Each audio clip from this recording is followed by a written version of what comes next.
Hello! Today I will be doing my very first official book haul. Oh my, it's exciting, eh? You're excited. That's his excited face. Can you see his face?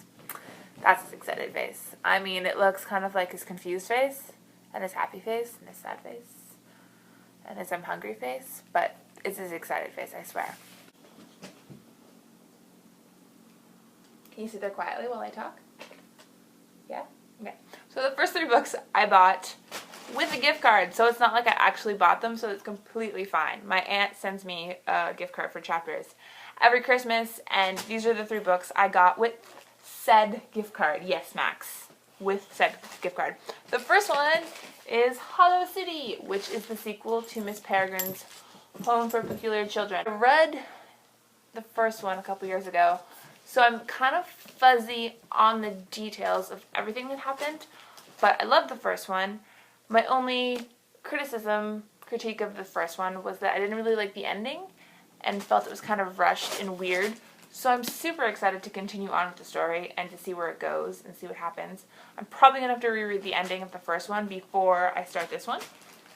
It has all the creepy photos. I can't even find a creepy photo. It has all the creepy photos inside. My favorite photo is one of the photos that are just on the back that I've flipped through so far. And it's a boxer with a pipe in his mouth and like steampunky goggles. As you can see, I have a boxer.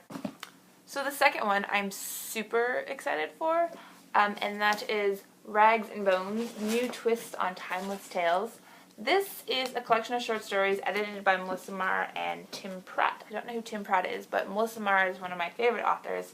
And so I'm really excited for this and will basically read anything she writes because she's fantastic.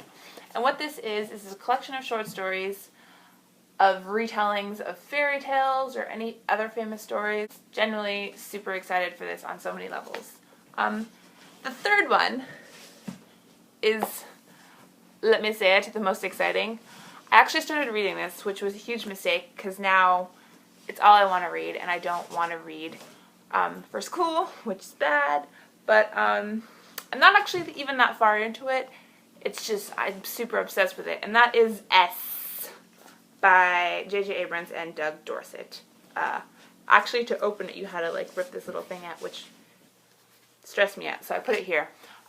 You've probably seen this book somewhere around the internet in person. It is like book lover porn. It is so beautiful and wonderful and perfect. So, if you don't know, it's a book, The Ship of Theseus, a library book, and it even has like the call number on the spine. And not only is it a book, but it's also another story written in the margins between 2 people that are writing back and forth to each other within the book. So I'm reading it right now and it's kind of hard because I'm trying to read the main story, but then I keep getting distracted by the footnotes. And what's really cool about the footnotes is like there's ones that you know that were written first, and then there's ones that are written in a different pen that you know that they wrote after. And it's a mystery story. The man that wrote this, V.M. Straka, died mysteriously, and there's a lot of mysteriousness surrounding his life. And so basically they're investigating that. One of the characters, Jen, is actually an undergraduate English major who is about to finish her degree, which hits very close home to me, so I relate to Jen quite a bit. And the other cool, amazing thing about this is all the stuff inside of it. Like there's a postcard. What else is in here? There's letters. And there's pictures. But, and like all these footnotes. And I don't know, this is probably just my imagination, but it smells like library book. It smells like library book. It smells like library. Am I crazy? It smells like library. Really, there's also like a decoder thing in the back of it. I don't know how this works, but super, super cool. And then on the back it has like return dates.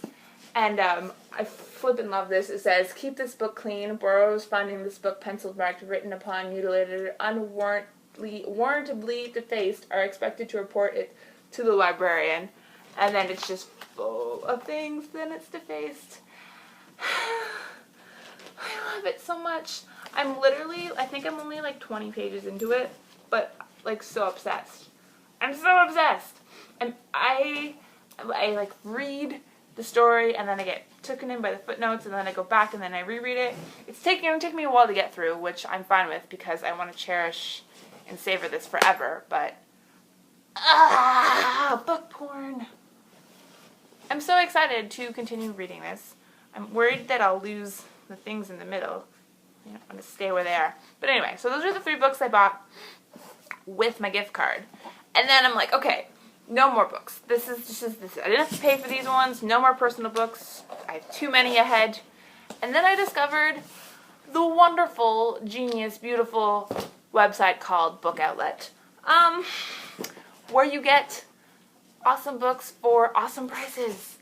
I got 6 books, 3 of which are hardcover, for under $40, which includes shipping. The 6 books I got from there are, the first one is Death Sentence by Alexander Gordon Smith. This is the 3rd book in a series. I have the first 2. I've read the first one and I'm still reading the second one. I liked the first 2. It has really awesome reviews, and I think if I was younger and fit more into the demographic, if I was a teenage boy, I would be loving this. I'm still enjoying it, but just, it's kind of a little bit overdramatic, whiny teenage boy for me, but I'm still really enjoying these. Basically, the premise of these books are this young boy is framed for the murder of his friend, and this gets thrown into this prison. This really, really awful prison that you really don't believe exists, and there's monsters. Kind of like a mixture of a bunch of things. It's like Holes, Prison Break, and kind of Darren Shan. There's actually a Darren Shan quote on the front. I love Darren Shan, by the way. And clearly the man who wrote this also really loves Darren Shan because there's a lot of Darren Shan references in Darren Shan-esque writing. So if you like Darren Shan, you'll probably like these series. Anyway, so this is a series I'm partway through. And then the next couple I bought are Ruby Red and Sapphire Blue by Kirsten Gear. And if my research is right, these were originally written in German. I want to say German. It could be a different language. I don't think the language they were originally written in was English.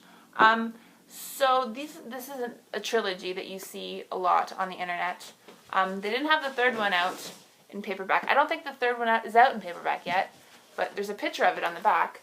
I was kind of debating whether I wanted the hardcover copies or the soft cover, but these were both like a few dollars, so I went with the soft cover. Plus, I think the dresses on the cover are beautiful. Beautiful, beautiful. I think I like the soft cover covers better than the hardcover. The hardcover ones are nice too. Anyway, I don't know all that much about these, except that there's time travel. People love these, and I'm sure I'll love them. I love this blue dress. Oh my god. Anyway, so I got these 2, both a few dollars each. And then the next 2, also part of a trilogy, Cinder and Scarlet by Marissa Mayer. I think the 3rd one comes out super soon. These ones, hardcovers, one of them was like $2.99 or $3.99. So cheap, so cheap. Like, they're giving the books away. You have to take them and give them a home, right? Right? You have to. This is another one that's widely loved and talked about on the internet. Universally good reviews. I think it's the first book has like a 4 or something on Goodreads, which is excellent. And the last one is also a fairy tale retelling, which is Fathomless by Jackson Pierce. This is the 3rd one in her fairy tale retelling series. I've already read Sisters Red. I have Sweetly. I got as a bargain book at Chapters, and I just saw this one, and again, hardcover, super cheap, and I had to buy it. I love Jackson Pierce. I love her as a person. I love her video blogs, although she doesn't really vlog much anymore, but she's hilarious and smart and writes really kick-ass female characters. So I'm excited. This, I didn't read anything inside of it, but I assume it's a retelling of The Little Mermaid. Or it could not be. Who knows? This cover is really pretty. Isn't the cover pretty? The cover's pretty. So anyway, I got these six books for under $40. Shipping included. Like, I had to, guys, right? I had to.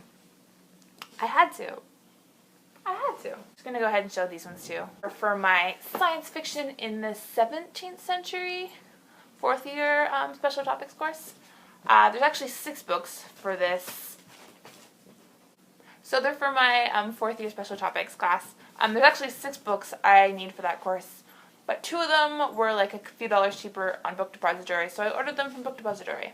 But these are the 4 that I got there. The first one, I've already read this one, and I wrote my seminar presentation on it because I had the misfortune of having to go first. But I did that on Wednesday and it's over with, and I've read this, The Man in the Moon by Francis Godwin. It's interesting in the sense that was science fiction before science fiction existed, and the moon people are kind of a utopian, dystopian, and you can kind of see the tropes forming that we see in dystopian literature right now. So it's interesting in that respect.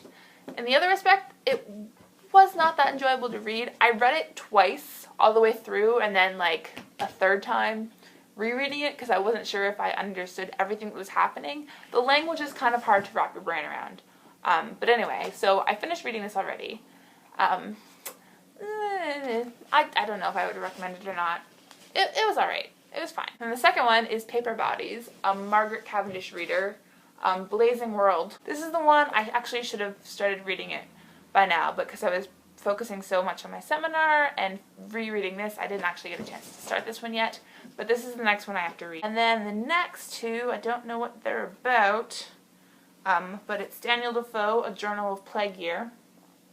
Of the Plague Year, so I'm assuming there's a plague and there's some kind of dystopian thing. This one is a modern book, actually. It's not written in the 17th century. I think it's a take on the Margaret Cavendish story. Oh, hey, it's Canadian. So that is what my next couple months look like. That's enough. Let's just leave. How do you say goodbye? Saying goodbye is almost as hard as saying hello. You just gotta do it the same as saying hello. Goodbye.